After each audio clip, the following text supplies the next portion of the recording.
Good morning, YouTubers. T-Square here with T-Square Talk. It is Tuesday morning. Hopefully everybody's having a great start to their day. I got kind of a cool video. I think it's cool. It's based off of a video kind of that I was just watching. It kind of has nothing to do with silver or gold, but it has everything to do with money. And I know some of the followers of the channel are going to say right off, gold and silver is money. And you're right. Gold and silver is money. However, in most of the world's eyes, this is money. They view this as money. And I ended up doing a live stream last night. I said for every new member that we get, I am going to go live that day. So if anybody does decide to join and become a member, it's only $1.99 a month. I know it's not for everybody to become a member. However, there's some great perks, like we're going to be giving away your choice if you're the winner of whatever coin you want on the table here this weekend.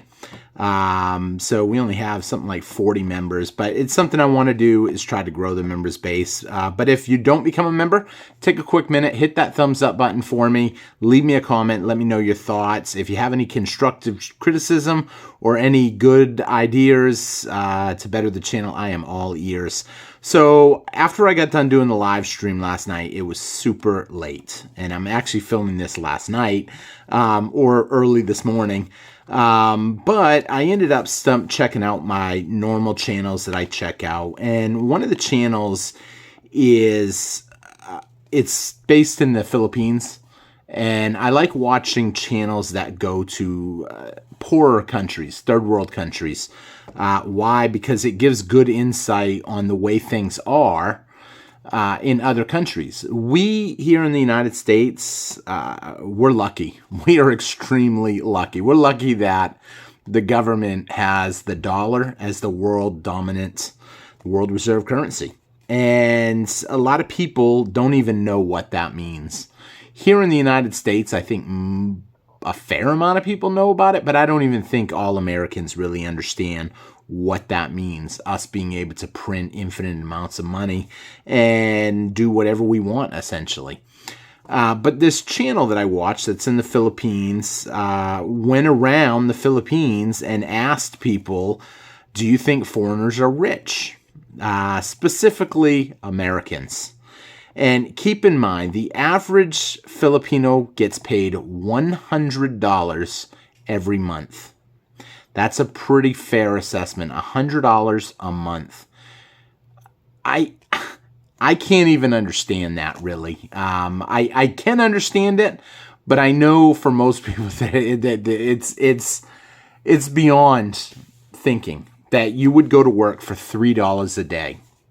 And I think that's important that we talk a little bit about that, because what is $3 a day? I mean, with $3, you can basically get one silver dime and then a little bit more, maybe a fraction one. I think a silver dime right now is running about $2.25. So you can get 1 1/3 silver dime. They work all day. Now, you know, I've done videos before where I've talked about how Jesus got betrayed for 20 pieces of silver or 30 pieces of silver. Now I can't even remember. All of a sudden I'm on the spot and I can't remember. But people can't understand really how much silver that is. But really what it is that people can't understand is, why would someone get sold out for so little? Why would someone work a whole day for so little? And here's the thing. When listening to them saying, what do you think? They were getting asked a lot of questions. That lady just standing on the street asking people how they view Americans. And the majority of them all viewed Americans as rich. We're all rich. And I kind of find it comical because, one, the prices here of everything we buy are astronomical. And really, in our money in another country, we are rich. I will not dispute that for a minute. However, here in the United States, we're rich, but everything costs so much more, and we're pretty well, for the most part, the average person is stuck here. The average person has no intention of ever leaving the United States. Maybe you might go on vacation, Mexico, or someplace that's a little cheaper, but how many people really make it to the opposite side of the world? And what I find most interesting, obviously, the further away from the United States you get, the poorer people are. And a lot of it has to do with trade. A lot of that has to do with how essentially we rob other countries of their resources. And it is super sad. It's not just us that does it. Other countries do it too. But we print money out of thin air and then we send it to other countries.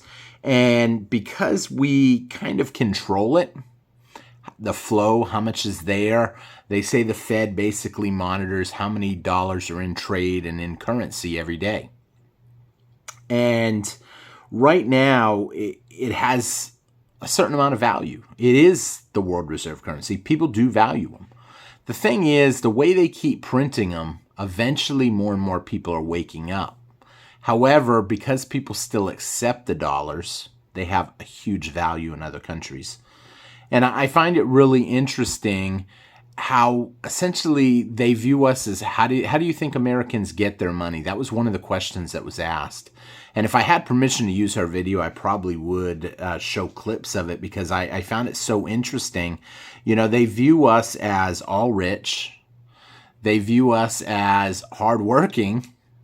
And I mean, yeah, a lot of Americans are hardworking, but we are really lucky to have the world reserve currency. But here's the thing. I'm not convinced personally that that is going to last forever. And I know when I start talking about this, this turns off some people because some people can't fathom that the dollar could ever lose its world reserve currency. And I'm not saying it's going to happen overnight, but it's happening already little by little. And there will come a day, I believe, where all of a sudden countries are just not going to want the dollar. They are going to go to a more secure currency, one that's backed by something tangible. When that day comes, I'm not convinced that the average American is even going to be able to sustain it. When I watch some of these videos of people in third world countries, I'm like, man, 6 people sleeping in one little room on the floor, a dirt floor nonetheless. The guy took his shoes off when he went in, and I'm like, in my mind, I'm like, why? You're still on the dirt. Nothing changed. But it's interesting to see how it is in other countries. And I'll be honest, I've seen a little bit of it going down to Mexico. I've been in the meat markets where they just have cows hanging from the rafters, flies all over, and it just is the way it is. And I've been to the Middle East and, you know, a lot of poor people in the Middle East, especially the people that come in to work, because they usually bring in people from other countries like India, the Philippines, and they put them to work there. And it's just really sad the way things are and how great we have it here. And people take that for granted. And they just can't fathom that one day this will all be gone, this opportunity that we have. It's one of the big reasons why I stack silver. You know, one of my goals I've mentioned on the stream is someday I'm hoping to have a certain amount of silver and just put it up and then go about my life like everybody else. Just normal, not really trying to save any more silver, just enjoy life.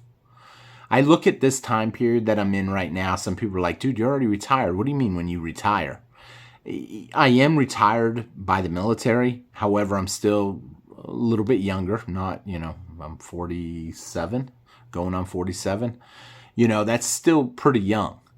And I tell myself that once you have a certain amount of silver and gold, you'll be okay no matter what happens. It's kind of an insurance policy.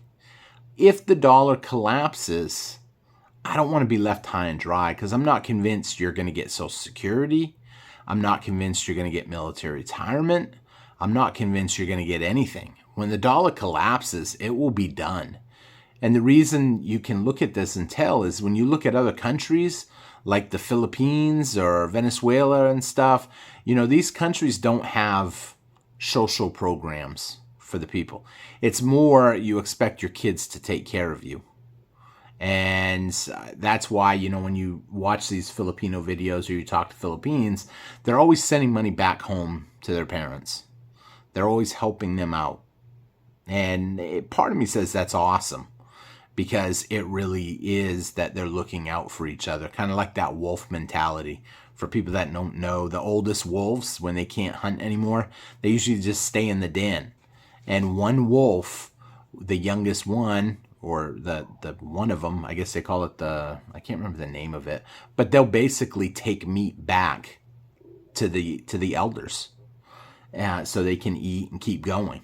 And I find that so interesting, because we're just not that type. Humans in general, especially here in America, you don't see that a lot. I found it interesting too, where they were asking, do you think Americans are generous? And almost every single person said yes.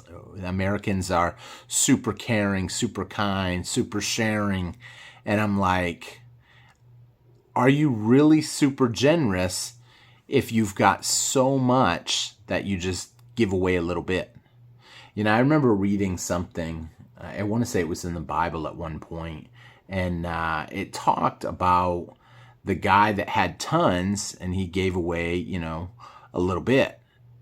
But the guy that had almost nothing gave away everything. And it's almost sad when you think about it, because if you have nothing and you give away what you do have, you didn't give as much, but in an aspect, you gave more in relation to what you have. And that's one of the reasons why I've mentioned time and time again that I want to go to the Philippines and I want to get back into traveling, because you learn a lot from people. Kindness. I mean, just today, it was crazy. I was actually going to Walmart to get some old paint mix, because my paint, I had some paint in storage. Anybody price up paint lately? A 5-gallon bucket of paint at Lowe's, $289 for 5 gallons of paint. And I was like, what in the world? I went to Walmart. They don't even sell it by the 5 gallons. And someone's like, don't you have old paint in your storage unit? And I said, yeah, but I looked at it. And it looks all like oily and stuff. And they're like, dude, just take it to Walmart and have them mix it. And sure enough, I took it to Walmart and it was great. The paint looks perfect. Good as new. And I was like, well, I guess I ain't got to buy paint anymore. But while I was driving there, I had a buddy of mine in the car, and I noticed this older gentleman, and he was walking with a microwave. And here it is, 100 degrees outside, and he's carrying that microwave down the street. I told my buddy, I said, hey, I'm going to drop you off here. He goes, where are you going? I said, I'm not leaving you, bro. I'm just going to drop you off. I'm going to go pick him up and give him a ride wherever he's going. And when he got in the car, we're talking a frail old man. And he's walking in 100 degrees, carrying a microwave that probably weighs what he does, or pretty close to, because that guy couldn't have been more than 80 pounds. I asked myself how many people probably drove by him while he's driving down a busy road, while he's walking down a busy road, and all these cars are just driving right by him. It blew my mind. I can't stress in this video how lucky we are to have an opportunity to stack gold and silver. I know all of our finances are different. All of us are in a financially different position in life. And when you stack, it doesn't matter how much you stack. I read the comments. Every comment I try to read. I make it a point to not miss a member's comment, because it's one of the perks of being a member. But I try to catch every comment. And I see a lot of the time, a lot of people saying, I don't really have much money, but I'm buying, 1 or 2 rounds here and there when I can. Or I'm picking up 1 a week, or 1 a month, or a couple of silver dimes, silver half dollars, whatever. Any amount that you can stack is going to put you light years ahead of the average person. When I listened to them comments tonight, that interview, and them asking these people, how do you think the Americans got so much money? All of them said something I found interesting. Either it's old money and they inherited it, or they're just hardworking. And the reason that I found it so interesting is it's not really either of them. The reason Americans have so much money is because we can print it out of thin air. And we're close to the source. The closer you are to the buffet line, the more food you can get. I mean, I hate to prefer it like that, but it is. The closer you are to the printing presses, who do you think gets the money first? Well, they get the most purchasing power. They get the most money. And then it trickles through the system and it works its way down to little old us. And buying gold and silver is a way that you can position yourself and your family. Because when everything comes crashing down, literally, all these millionaires are going to be devastated. Can you imagine if you're sitting with $1 million in the bank and the bank goes under? And all of a sudden, you might get $250,000, but if too many banks go under, FDIC insurance doesn't have enough money for everybody. Don't fool yourself. And I'm not saying don't trust the bank totally. I mean, I have a safety deposit box. I have a little bit of money in my bank account. I have money that goes in there every month. My retirement shows up in there. However, I wouldn't want to be fully invested in something without a parachute. Because when that plane goes down eventually, and eventually it will come down, are you going to have anything? The stock market could crumble instantly when people just start selling. When the rich pull out, how quick can it come down? Take a look at cryptos. They've been coming down. What do you think is safer to be in? Cryptos, gold, or stocks? Which one do you think is guaranteed to have value no matter what happens? Gold. I can take any one of these ounces of silver to the Philippines and instantly have, I want to say it was like 70 times 57. I mean, think about that for a minute. And I say 70 because stuff like coins that you can get here, like American Silver Eagles, they have a higher value over there. People love American Silver Eagles. So I shouldn't say any of these ounces of silver. But just a random ounce of silver, we'll say for a minute, even a worst case ounce of silver, you're still talking $30 times 58. You're talking 1,740 pesos, Filipino pesos. So it's something to think about, how great we have, how much opportunity we have to stack. And I say that often because it is an opportunity. And so many people are going to miss out on it. The naysayers, I'm starting to see a little less of them as we've seen gold really skyrocket.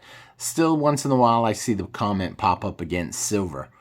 Gold always leads. Why does gold always lead? Gold leads because banks buy gold. Banks are the number one purchaser of gold. Other countries, your biggest chunks of money out there, the people that hold the most fiat dollars, they're buying gold. And then, as gold gets too expensive and other people realize what's happening and that our currency is losing value, what do? We go to silver. And silver is a great hedge against inflation. I see comments every now and then saying, oh, all that inflation we've been having, how good's your silver been holding up? I think it's holding up pretty good. We're at almost $30. We're probably going to see $30 by the end of this week. I would not be surprised if we hit $30 again by the end of this week. Do I think we could still see a little bit of a pullback? It's possible. Take a look at gold. Gold at an all-time high. And like I said, gold always leads. It always has led. And then after that, silver follows. And usually silver has a bigger return. A lot of that's because, yeah, the elites may have more money than us, but once we start buying up gold as a whole, silver as a whole, it pushes the price up. And then all of a sudden, the manipulation, all these short positions have to cover their short play. And instead of buying it back at 25, now they got to pay 30, 35, 40, 50, whatever. Doesn't matter. If you borrow silver as a short position, you have to buy that silver back. It does not matter what the price is. It's exactly what happened to GameStop. GameStop kept shorting $6, $5. They'd borrow another 1 million shares of GameStop and sell it at $5 and push it down to $4. Borrow another couple million shares, push it down to $3. They were hoping they could bankrupt GameStop.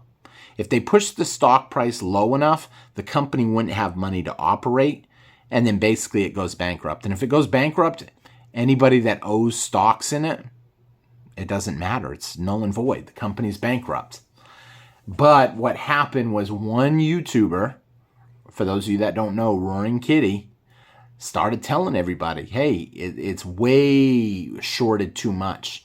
If we all buy and we hold, there's not going to be enough shares. And all of a sudden, what was a $3 stock shot up to 200 and something dollars, 260, 270. You know, don't think for a minute that we can't see silver go to $250. And I know right now someone out there is laughing. That will never happen. Good luck. I'll sell it way before then. And maybe I will cash out some before then. And it doesn't mean that the whole U.S. has to just be in turmoil. It doesn't mean the end of the world. It just means that people started waking up and the dollar is worthless. Not worth less, worthless. So with that being said, we're going to wrap up the video. I can't help laughing. I was just thinking of Walter. I think it was Walter Cronkite. Someone made a comment in the live stream last night, and they're like, you need to coin that phrase, and that is the rest of the story. Or however that went. I can't remember how his segment went at the end of the video, at the end of the 60 minutes, and that is the rest of the story. And so with that being said, that's my famous phrase. We're going to wrap up here. I hope you enjoyed the video. I hope you hit the thumbs up button. If you are interested in becoming a member, it's super easy to hit that join for $1.99 a month, and it's pretty cool. And with that being said, most importantly, leave me a comment. Let me know your thoughts. I love reading y'all's comments, hearing what you guys got to say, and how you think about what's going on in the world. I mean, do you think we're lucky? Do you think it's going to come to an end? What do you think? With that being said, y'all have a great day. I'll see you guys again tomorrow on T-Square Talk. Take care, everybody. Bye-bye.